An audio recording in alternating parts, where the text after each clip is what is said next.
గారు, ఏం కొంచెం ఓపిక పట్టొచ్చు కదండి ఒక 4 ఏళ్ళు. ఈ లోపల ఈ బట్టలు తీసే కార్యక్రమాలు ఎందుకు? సార్, ప్యానెల్లో ఉన్న సభ్యులు, 99 టీవీ వీక్షకులకు అందరికీ కూడా శుభోదయం.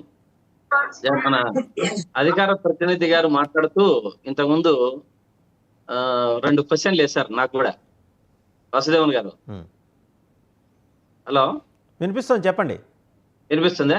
చెప్పండి. ఇప్పుడు జగన్మోహన్ రెడ్డి గారు ఏమి చెప్పారు అన్నది వినకుండా బట్టలు ఊడదీస్తాం అన్నారు. దేనికి చెప్పారనేది ఒక్కసారి బాగా ఆలోచించండి. అన్యాయం చేసిన అధికారులని, అన్యాయంగా కేసులు పెట్టించిన నాయకులని బట్టలు ఊడదీస్తామన్నారు. గుర్తుపెట్టుకోవాలి బాగా. అంటే ఇక్కడ ఎవరినంటే వారిని ఎట్టంటే అట్లా మాట్లాడలేదు జగన్మోహన్ రెడ్డి గారు. వారు మాట్లాడేటప్పుడు 1కి 10 సార్లు ఆలోచించి ఏమి చేయాలా, ఏం మాట్లాడాలా అన్నది ప్రతి ఒక్క అంత పెద్ద రాష్ట్ర ముఖ్యమంత్రి అయిన నాయకుడికి విఘ్నతతోనే మాట్లాడతారు. విఘ్నత లేకుండా ఎవరు మాట్లాడరు.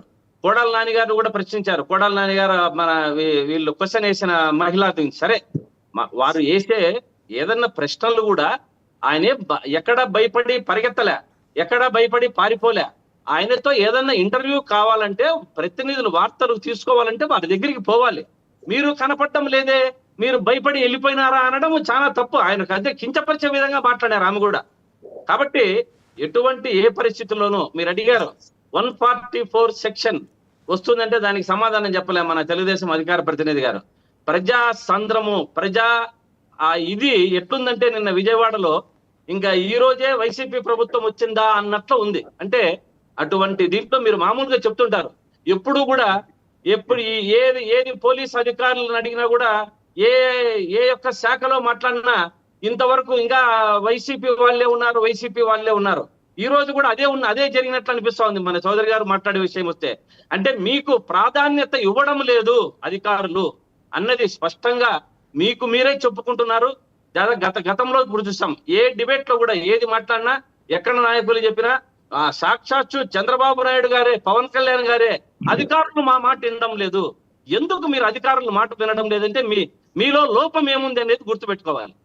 అధికారులు మీ మాట వినడం లేదు. ఎందుకు వినడం లేదు? ఎందుకు అంత పెద్ద నాయకుల్ని చెప్పాల్సి వస్తా ఉంది? దాన్ని ఆలోచించుకోవాలి.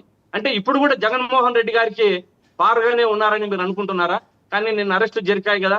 జగన్మోహన్ రెడ్డి గారు చాలా క్లారిటీగా 1కి 2 సార్లు అన్యాయం చేసిన నాయకులని, అన్యాయంగా కేసులో ఇరికిస్తున్న పోలీసు వారిని జాగ్రత్తగా, ఎల్లకాలము మీ ప్రభుత్వమే ఉండదు, వైసీపీ కూడా వస్తుంది అని చెప్తుంటే దీన్ని వక్రీకరించి ప్రతి ఒక్క నాయకులు డిబేట్ లో మాట్లాడేటప్పుడు గుడ్డలు తీస్తామన్నారు.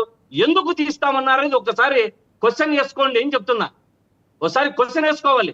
ఎందుకు అన్యాయం చేసినందుకు అనేది ప్రజలకంతా కూడా తెలియజేస్తున్నాం.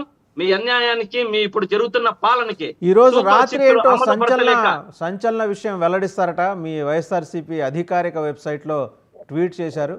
ఈ కేసుకు, వల్లభనేని వంశీ కేసుకు సంబంధించి గన్నవరం కేసు వెనుక అసలు నిజం బట్టబయలవుతుంది అంటూ ట్వీట్ చేశారు. ఏంటంటే అసలు నిజం? ఇప్పుడు ఒకటి వాసుదేవన్ గారు, ఏ కేసు అయినా టైం వచ్చినప్పుడు ఇస్తారు. నేను చెప్పేది ఏమంటే, ఒక్క విషయం, చిన్న కిరణ్ రాయలు మహిళకు అన్యాయం చేస్తే ఆ కేసులు పుంకాలుగా మాట్లాడినవి వస్తే మార్పింగ్ అని పక్కన పెట్టి పవన్ కళ్యాణ్ గారు కానీ, కూటమి ప్రభుత్వం కానీ వెనకేసుకొస్తున్నారు. ఎందుకు అలా చేస్తున్నారు? మిమ్మల్ని ప్రజలు నమ్ముతున్నారా అని అడుగుతున్నా. దీనికి మీరు సమాధానం చెప్పాలి. పుంకాలుగా రోజు కూడా ప్రతి ఒక్క కార్యక్రమం అతను ఏ అన్యాయం చేశాడు, డబ్బులు, గోల్డ్, ఆ అమ్మాయిని పీల్చి చేసి నాశనం చేశాడు. ఇట్లా ఒక్కరిని కాదు, 100 మందిని అంట. నాకు రోజుకొకరు కావాలి అని చెప్తున్నాడు. అటువంటి వాళ్ళని ఏం చేస్తారండి? అది మాట్లాడుకోకుండా ఊరికే మంది ఏదైనా లేని కేసుల్లో అందరినీ ఇరికించుకుంటా రాష్ట్రంలో అరాచక పాలన చేస్తున్నారు. మీరు చేసిన దానికి ఆ కిరణ్ రాయల్ని ఏం చేస్తారో చెప్పండి. కూటమి ప్రభుత్వం విఫలమైంది దాంట్లో.